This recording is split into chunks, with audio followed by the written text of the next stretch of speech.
સમાજમાં કોઈ ફાંટા નથી તેવું નિવેદન તેમણે આપ્યું। પક્ષ સાથે જોડાયેલા હોય તે સાથે ફરે। ગોંડલમાં જે થયું તે બાદ પ્રતિક્રિયા બધાએ જોઈ। સમાજમાં કોઈ પણ ફાટા નથી, એ તો પક્ષમાં જે લોકો કામ કરતા હોય એના ભેગા ફરે, એનાથી બીજો બહુ કાંઈ ફરક ન પડે સમાજને। એ તો આપણે જોઈ લીધું, ગોંડલમાં જે કાંઈ મિટિંગ થઈ પછી સમાજે શું પ્રતિક્રિયા આપી એ સ્પષ્ટ છે। એટલે સમાજમાં કોઈ પણ પ્રકારનો ભાગ નથી। રૂપાલાનો પ્રચાર પહેલાથી જ શરૂ થઈ ગયો હતો। રમજુભાઈએ કહ્યું કે આ બતાવવા માટે જ છે, અમુક ક્ષત્રિયોને ભરમાવવા માટે આવું કર્યું હોઈ શકે। એમનો પ્રચાર પહેલા જ ચાલુ થઈ ગયો છે, ખાલી આ તો એક બતાવવા માટેની વાત છે। એમનો પ્રચાર પહેલા ચાલુ થઈ જ ગયેલો છે, એટલે આ તો ખાલી એક અમુક ક્ષત્રિયોને ભરમાવવા માટે આવું કર્યું હોય। રૂપાલા વિવાદમાં ભાજપ તરફથી કોઈ નિર્ણય ન લેવાતા ક્ષત્રિય સમાજ હવે લડી લેવાના મૂડમાં છે। અમદાવાદના ગોતામાં રાજપૂત ભવનમાં રાજપૂત સમાજ સંકલન સમિતિની કોર કમિટીની ફરી બેઠકમાં ગુજરાતના વિવિધ સ્ટેટના રાજવીઓ પણ જોડાયા। હવે આવતીકાલે રાજવી પરિવારના આગેવાનો રાજપૂત ભવનમાં આવશે અને આગળની રણનીતિ જાહેર કરશે।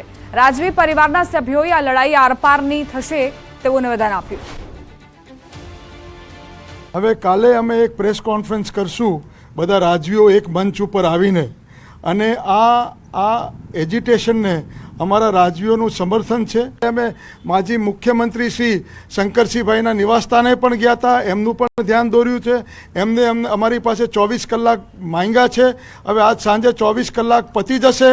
હવે જો કોઈ સરકાર આમાં નિર્ણય અમને નહીં આપે તો અમે આને આરપારની લડાઈ જ અમે કરવાના છીએ। અન્ય 18 સમાજ અમને ટેકો જાહેર કર્યો છે। હવે મુદ્દો એ છે કે જ્યારે અમારામાં શક્તિ હતી 562 રજવાડા દેવાની, તો તમારામાં એક નોમિનેશન ફોર્મ પાછું ખેંચવાનું શક્તિ નથી। અમારી બધી ઉત્તર પ્રદેશથી લઈને બિહારથી લઈને દક્ષિણ ભારત સુધી બધે અમારા રાજા રજવાડાઓની સાથે સંપર્ક થાય છે, અને આ આખું મુવમેન્ટ અમે પેન ઇન્ડિયા ઉપાડવાના છીએ। કાલે જે કંઈ સ્વરૂપ લે આ આંદોલન, એની અમારી કોઈ જવાબદારી નૈતિકતા રહેતી નથી। પરસોત્તમ રૂપાલાના વિવાદાસ્પદ નિવેદન મામલે ક્ષત્રિય સમાજ આકરા પાણીએ જોવા મળી રહ્યો છે। ક્ષત્રિય સમાજને બ્રહ્મ સમાજ અને નાઈ સમાજ દ્વારા ટેકો પણ જાહેર કરાયો છે। આવું બોલતા પહેલા એમને શરમ તો આવવી જ જોઈએ, પણ હજાર વાર વિચાર કરવો પડે। એનું કારણ છે કે આ એ સમાજ છે કે જે સમાજના કારણે ધર્મ, સંસ્કૃતિ અને શાસ્ત્ર ટકી રહ્યું છે। ક્ષત્રિય સમાજનો જે કંઈ પણ નિર્ણય છે, સમસ્ત બ્રહ્મ સમાજ ખભેથી ખભો મલાવીને એમની સાથે છે, હતો અને રહેશે, એનું આશ્વાસન બ્રહ્મ સમાજના અગ્રણી તરીકે હું અલ્પેશ જોશી પાલીથાણા આપું છું। તાજેતરમાં પુરુષોત્તમ રૂપાલાએ ક્ષત્રિય સમાજ વિશે જે અભદ્ર ટિપ્પણીઓ કરી છે, જે ભાષાનો પ્રયોગ કર્યો છે, જેને અમે સખત શબ્દોમાં વખોડીએ છીએ। આવા પુરુષોત્તમભાઈની ભાજપ પાર્ટીએ ટિકિટ પાછી લેવી જોઈએ। જો ટિકિટ પાછી લેવામાં નહીં આવે તો ક્ષત્રિય સમાજનું જે આંદોલન ચાલે છે એને અમારો ટેકો છે। વાત હવે મહાસંગ્રામની।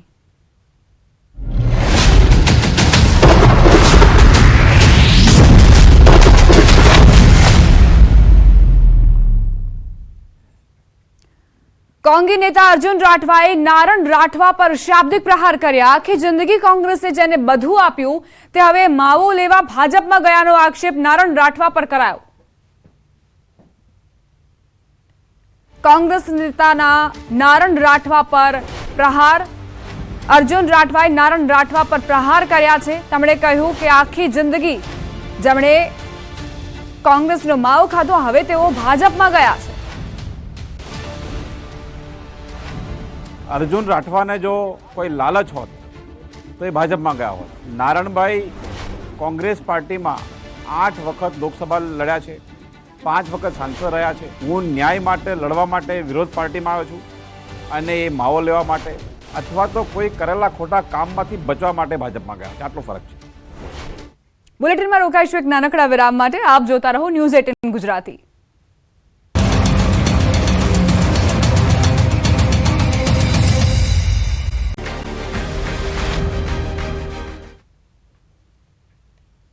ક્ષત્રિય સમાજ સાથે વિવાદ વચ્ચે પરસોત્તમ રૂપાલા ચૂંટણી પ્રચારમાં જોડાયા છે।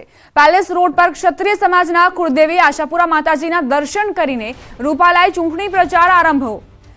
રૂપાલાએ આશાપુરા માતાજીને ચુંદડી ચડાવી પ્રસાદ અર્પણ કર્યો અને આશીર્વાદ લીધા। બાદમાં અમીન માર્ગ વિસ્તારમાં ઘરે ઘરે જઈને પ્રચાર શરૂ કર્યો. રૂપાલાએ મહિલાઓ સાથે ટિફિન બેઠક પણ કરી.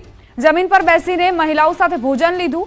સાંસદ મોહન કુંડારિયા સહિતના ભાજપ આગેવાનો અને મહિલાઓ સાથે જમીન પર બેસીને રૂપાલાએ ટિફિનનું ભોજન જમ્યા. આ પ્રસંગે મોહન કુંડારિયાએ કહ્યું કે જેના અન્ન એક તેમના મન પણ એક હોય છે. તો પરસોત્તમ રૂપાલાએ વિરોધ છતાં પોતાનો પ્રચાર શરૂ કરી દીધો છે. ભાજપ હાઈકમાન્ડ પરથી જે લીલી ઝંડી મળી ત્યારબાદ રૂપાલા એક્શનમાં આવ્યા છે. ઘરે ઘરે જઈને મતદારોને રીઝવી રહ્યા છે. જે પ્રધાનમંત્રી મોદીની ગેરંટીઓ છે અને જે રોડમેપ તૈયાર કરવામાં આવ્યો છે વિકસિત ભારત એટ 47 પર, તે અત્યારે કેન્દ્રમાં છે અને તેને લઈને જ મત માંગી રહ્યા છે પરસોત્તમ રૂપાલા.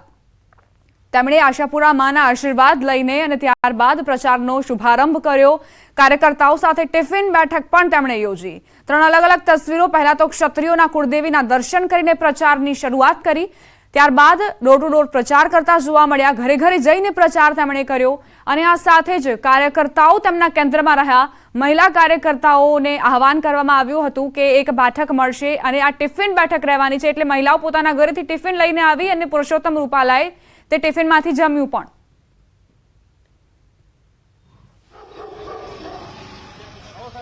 રાજકોટ લોકસભા બેઠકના ભાજપના ઉમેદવાર પરસોત્તમ રૂપાલા દ્વારા અત્યારે ટિફિન બેઠક શરૂ કરી દેવામાં આવી છે.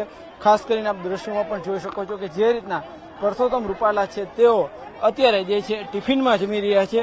હાલ જે રીતના વાત કરવામાં આવે તો તેઓ દ્વારા જે છે અહીંયા મહિલાઓ દ્વારા અલગ અલગ ટિફિન લાવવામાં આવ્યું હતું અને જમીન ઉપર બેસીને તેઓ છે અત્યારે ટિફિન જમી રહ્યા છે. ખાસ કરીને જે ભોજનમાં પણ આપ જોઈ શકો છો કે તેમના માટે ખાસ લાડુ, ચૂરમાના લાડુ, બાજરાના રોટલા સહિતનો જે છે એ જે જમવાનું તેમના માટે લાવવામાં આવ્યું હતું અને તેઓ હાલ જે છે તે ભોજન આરોગી રહ્યા છે.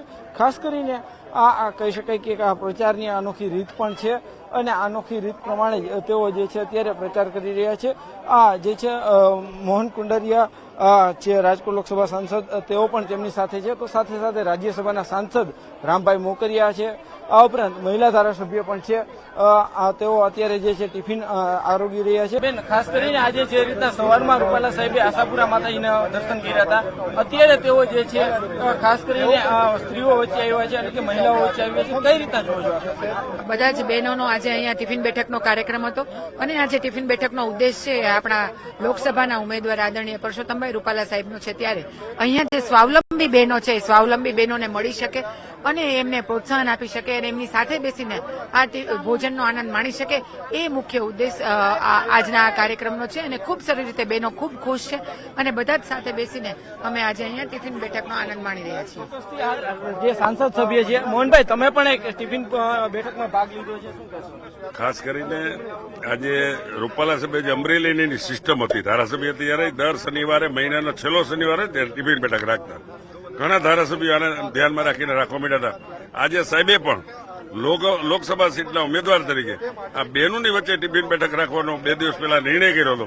એના ભાગ રૂપે આજે બધા અમે ટિફિન લઈને આવ્યા છીએ. જેના અન્ન ભેરા એના મન ભેરા ને કાર્યક્રમ પણ થયો અને સાથે બેન જમી અને આનંદ પણ માણ્યો. Thank you. મોહનભાઈ, ખાસ કરીને જમીન ઉપર આજે સાહેબ બેઠા છે, આપણે પણ બેઠા છો. પણ આ ગામડાની એક સિસ્ટમ છે, વર્ષો સુધી જમીન ઉપર બેસી જમ્યા છે ને આજ પણ ઘરે જમીન ઉપર બેસી જમીએ છે. એટલે કે આ નવું નથી અમારા માટે. આ ચોક્કસથી હાલ જે રીતના કહેવાય કે 3 જે છે સાંસદ સભ્ય અત્યારે જમીન ઉપર બેસીને જમી રહ્યા છે, દ્રશ્યો સામે આવી રહ્યા છે. કેમેરામેન કેવિન નિમાવત સાથે હાર્દિક જોશી, ન્યૂઝ 18 ગુજરાતી, રાજકોટ. મારા મનમાં એવી ઈચ્છા હતી કે આપની આ બહેનોની મિટિંગમાં આપણે ટિફિન બેઠક સાથે એના ભાગરૂપે અમારા બધા આગેવાનો પણ ટિફિન લઈને આવેલા હતા. કેટલાક બહેનો પણ ટિફિન લઈને આવેલા હતા. એક પ્રકારે ટિફિન બેઠકની વ્યવસ્થા જે મારા જાહેર જીવનના કાર્યક્રમોનો એક ભાગ હતો એ તરફ સંકેત જાય એ માટે આજે અમે ટિફિન બેઠકના મંગલાચરણ કરી રહ્યા. રૂપાલાના પ્રચાર પર ક્ષત્રિય આગેવાને નિવેદન આપ્યું. રાજપૂત સંકલન સમિતિના મુખ્ય સંયોજકે નિવેદન આપ્યું કે મુખ્ય સંયોજક રમજુભા જાડેજાની પ્રતિક્રિયા એ છે કે ક્ષત્રિય સમાજના કાર્યક્રમો યથાવત છે. ક્ષત્રિય સમાજની માંગ પણ યથાવત છે. ઉમેદવારના પ્રચારથી અમને ફેર નથી પડતો. જે વ્યક્તિગત રીતે જોડાયેલા હોય તે ઠંડા પડી શકે. આવા લોકો આઘા પાછા કે ઠંડા પડ્યા હોઈ શકે, તેનાથી કોઈ શંકા કરવાની જરૂર નથી. સત્તાવાર રીતે ક્ષત્રિય સમાજના કાર્યક્રમો યથાવત છે અને એમની માંગ પણ યથાવત છે. ઉમેદવાર કે સામેની વ્યક્તિ તો પોતાની રીતે જે કરતા હોય રાજકીય રીતે કરે, એમાં અમને એટલો બહુ ફેર પડતો નથી.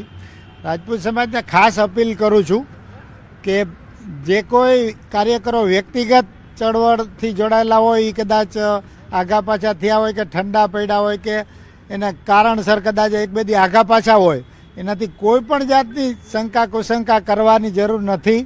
સંકલન સમિતિની માંગ યથાવત છે. સમાજમાં કોઈ ફાંટા નથી તેવું નિવેદન તેમણે આપ્યું. પક્ષ સાથે જોડાયેલા હોય તે સાથે ફરે. ગોંડલમાં જે થયું તે બાદ પ્રતિક્રિયા બધાએ જોઈ. સમાજમાં કોઈ પણ ફાટા નથી. એ તો પક્ષમાં જે લોકો કામ કરતા હોય એના ભેગા ફરે, એનાથી બીજો બહુ કાંઈ ફરક ન પડે સમાજને. એ તો આપણે જોઈ લીધું. ગોંડલમાં જે કાંઈ મિટિંગ થઈ પછી સમાજે શું પ્રતિક્રિયા આપી એ સ્પષ્ટ છે. એટલે સમાજમાં કોઈ પણ પ્રકારનો ભાગ નથી. રૂપાલાનો પ્રચાર પહેલાથી જ શરૂ થઈ ગયો હતો. રમજુભાઈએ કહ્યું કે આ બતાવવા માટે જ છે. અમુક ક્ષત્રિયોને ભરમાવવા માટે આવું કર્યું હોઈ શકે. એમનો પ્રચાર પહેલાં જ ચાલુ થઈ ગયો છે. ખાલી આ તો એક બતાવવા માટેની વાત છે. એમનો પ્રચાર પહેલાં ચાલુ થઈ જ ગયેલો છે. એટલે આ તો ખાલી એક અમુક ક્ષત્રિયોને ભરમાવવા માટે આવું કર્યું હોય. રૂપાલા વિવાદમાં ભાજપ તરફથી કોઈ નિર્ણય ન લેવાતા ક્ષત્રિય સમાજ હવે લડી લેવાના મૂડમાં છે. અમદાવાદના ગોતામાં રાજપૂત ભવનમાં રાજપૂત સમાજ સંકલન સમિતિની કોર કમિટીની ફરી બેઠકમાં ગુજરાતના વિવિધ સ્ટેટના રાજવીઓ પણ જોડાયા. હવે આવતીકાલે રાજવી પરિવારના આગેવાનો રાજપૂત ભવનમાં આવશે અને આગળની રણનીતિ જાહેર કરશે. રાજવી પરિવારના સભ્યોએ આ લડાઈ આરપારની થશે તેવું નિવેદન આપ્યું. હવે કાલે અમે એક પ્રેસ કોન્ફરન્સ કરશું, બધા રાજવીઓ એક મંચ ઉપર આવીને, અને આ એજિટેશનને અમારા રાજવીઓનું સમર્થન છે. અમે માજી મુખ્યમંત્રી શ્રી શંકરસિંહભાઈના નિવાસસ્થાને પણ ગયા હતા, એમનું પણ ધ્યાન દોર્યું છે. એમને અમારી પાસે 24 કલાક માંગ્યા છે. હવે આજ સાંજે 24 કલાક પતી જશે. હવે જો કોઈ સરકાર આમાં નિર્ણય અમને નહીં આપે તો અમે આને આરપારની લડાઈ જ અમે કરવાના છીએ. અન્ય 18 સમાજ અમને ટેકો જાહેર કર્યો છે. હવે મુદ્દો એ છે કે જ્યારે અમારામાં શક્તિ હતી 562 રજવાડા દેવાની, તો તમારામાં એક નોમિનેશન ફોર્મ પાછું ખેંચવાનું શક્તિ નથી. અમારી બધી ઉત્તર પ્રદેશથી લઈને બિહારથી લઈને દક્ષિણ ભારત સુધી બધે અમારા રાજા રજવાડાઓની સાથે સંપર્ક થાય છે અને આ આખું મુવમેન્ટ અમે પેન ઇન્ડિયા ઉપાડવાના છીએ. કાલે જે કંઈ સ્વરૂપ લે આ આંદોલન, એની અમારી કોઈ જવાબદારી નૈતિકતા રહેતી નથી. પરસોત્તમ રૂપાલાના વિવાદાસ્પદ નિવેદન મામલે ક્ષત્રિય સમાજ આકરા પાણીએ જોવા મળી રહ્યો છે. ક્ષત્રિય સમાજને બ્રહ્મ સમાજ અને નાઈ સમાજ દ્વારા ટેકો પણ જાહેર કરાયો છે. આવું બોલતા પહેલા એમને શરમ તો આવવી જ જોઈએ, પણ હજાર વાર વિચાર કરવો પડે. એનું કારણ છે કે આ એ સમાજ છે કે જે સમાજના કારણે ધર્મ, સંસ્કૃતિ અને શાસ્ત્ર ટકી રહ્યું છે. ક્ષત્રિય સમાજનો જે કંઈ પણ નિર્ણય હશે, સમસ્ત બ્રહ્મ સમાજ ખભેથી ખભો મિલાવીને એમની સાથે છે, હતો અને રહેશે. એનું આશ્વાસન બ્રહ્મ સમાજના અગ્રણી તરીકે હું અલ્પેશ જોશી પાલિતાણા આપું છું. તાજેતરમાં પુરુષોત્તમ રૂપાલાએ ક્ષત્રિય સમાજ વિશે જે અભદ્ર ટિપ્પણીઓ કરી છે, જે ભાષાનો પ્રયોગ કર્યો છે, જેને અમે સખત શબ્દોમાં વખોડીએ છીએ. આવા પુરુષોત્તમભાઈની ભાજપ પાર્ટીએ ટિકિટ પાછી લેવી જોઈએ. જો ટિકિટ પાછી લેવામાં નહીં આવે તો ક્ષત્રિય સમાજનું જે આંદોલન ચાલે છે એને અમારો ટેકો છે. વાત હવે મહાસંગ્રામની.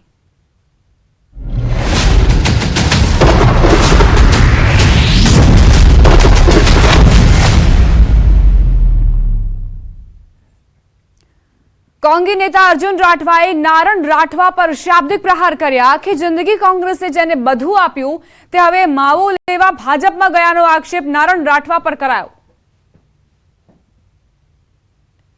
કોંગ્રેસ નેતાના નારણ રાઠવા પર પ્રહાર. અર્જુન રાઠવાએ નારણ રાઠવા પર પ્રહાર કર્યા છે. તેમણે કહ્યું કે આખી જિંદગી જેમણે કોંગ્રેસનો માવો ખાધો, હવે તેઓ ભાજપમાં ગયા છે. અર્જુન રાઠવાને જો કોઈ લાલચ હોત તો એ ભાજપમાં ગયા હોત. નારણભાઈ કોંગ્રેસ પાર્ટીમાં 8 વખત લોકસભા લડ્યા છે, 5 વખત સાંસદ રહ્યા છે. હું ન્યાય માટે લડવા માટે વિરોધ પાર્ટીમાં આવ્યો છું અને એ માવો લેવા માટે અથવા તો કોઈ કરેલા ખોટા કામમાંથી બચવા માટે ભાજપમાં ગયા છે. આટલો ફરક છે. બુલેટિનમાં રોકાઈશું એક નાનકડા વિરામ માટે. આપ જોતા રહો ન્યૂઝ 18 ગુજરાતી.